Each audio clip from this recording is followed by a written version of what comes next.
ರಾಜ್ಯದಲ್ಲಿ ಕಾವೇರಿ ನೀರು ಹಂಚಿಕೆ ವಿವಾದ ತೀವ್ರಗೊಂಡಿರುವ ನಡುವೆ ತಮಿಳುನಾಡಿಗೆ ನೀರು ಹರಿಸುವ ವಿಚಾರಕ್ಕೆ ಸಂಬಂಧಿಸಿದಂತೆ ಮುಖ್ಯಮಂತ್ರಿ ಡಿಕೆ ಶಿವಕುಮಾರ್ ಮಹತ್ವದ ಸ್ಪಷ್ಟನೆ ನೀಡಿದ್ದಾರೆ. ಜಲಾಶಯಗಳು ಭರ್ತಿಯಾಗುತ್ತಿರುವುದರಿಂದ ಸುರಕ್ಷತೆಯ ದೃಷ್ಟಿಯಿಂದ ನೀರನ್ನ ಹೊರಬಿಡುವುದು ಅನಿವಾರ್ಯ ಎಂದು ಹೇಳಿರುವ ಅವರು ಈ ಕುರಿತು ಪ್ರತಿಪಕ್ಷ ನಾಯಕರು ಹಾಗೂ ಕಾನೂನು ತಜ್ಞರೊಂದಿಗೆ ಚರ್ಚಿಸಿ ಮುಂದಿನ ತೀರ್ಮಾನ ಕೈಗೊಳ್ಳೋದಾಗಿ ತಿಳಿಸಿದ್ರು. ಕಾವೇರಿ ನೀರು ಹಂಚಿಕೆ ವಿಚಾರವಾಗಿ ರಾಜ್ಯದಲ್ಲಿ ಪ್ರತಿಭಟನೆಗಳು ನಡೀತಾ ಇರುವ ಬೆನ್ನಲ್ಲೇ ಮುಖ್ಯಮಂತ್ರಿ ಡಿಕೆ ಶಿವಕುಮಾರ್ ಪ್ರತಿಕ್ರಿಯೆ ನೀಡಿದ್ದಾರೆ.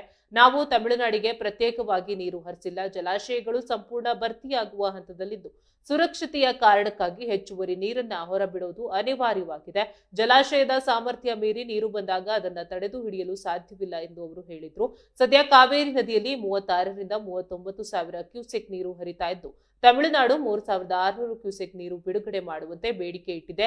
ಈ ಸಂಬಂಧ ತಮಿಳುನಾಡು ಸುಪ್ರೀಂ ಕೋರ್ಟ್ ಮೊರೆ ಹೋಗಲು ಸಿದ್ಧತೆ ನಡೆಸಿದೆ ಎಂದು ತಿಳಿಸಿದ ಮುಖ್ಯಮಂತ್ರಿ ವಿರೋಧ ಪಕ್ಷದ ನಾಯಕರು ಹಾಗೂ ಕಾನೂನು ತಜ್ಞರೊಂದಿಗೆ ಚರ್ಚಿಸಿ ನಾಳೆ ಅಂತಿಮ ನಿರ್ಧಾರ ಕೈಗೊಳ್ಳುವುದಾಗಿ ಹೇಳಿದ್ದಾರೆ. ಇದೇ ವೇಳೆ ಜಲಾಶಯಗಳಿಂದ ನೀರು ಹೊರಬಿಡುವ ಸಂದರ್ಭದಲ್ಲಿ ಸಾರ್ವಜನಿಕರು ನದಿಯ ಸಮೀಪಕ್ಕೆ ಹೋಗಬಾರದು ಹಾಗೂ ನೀರಿಗೆ ಇಳಿಯಬಾರದು ಎಂದು ಮನವಿ ಮಾಡಿದ ಅವರು ಹರಿವು ತೀವ್ರವಾಗಿರುವುದರಿಂದ ಜೀವಾಪಾಯ ಸಂಭವಿಸುವ ಸಾಧ್ಯತೆ ಇದೆ. ಪ್ರತಿಯೊಬ್ಬರ ಜೀವವು ಅಮೂಲ್ಯವಾಗಿದ್ದು ಯಾರೂ ಅಪಾಯಕಾರಿ ಸಾಹಸಕ್ಕೆ ಮುಂದಾಗಬಾರದು ಎಂದು ಮುಖ್ಯಮಂತ್ರಿ ಡಿಕೆ ಶಿವಕುಮಾರ್ ಮನವಿ ಮಾಡಿದ್ದಾರೆ.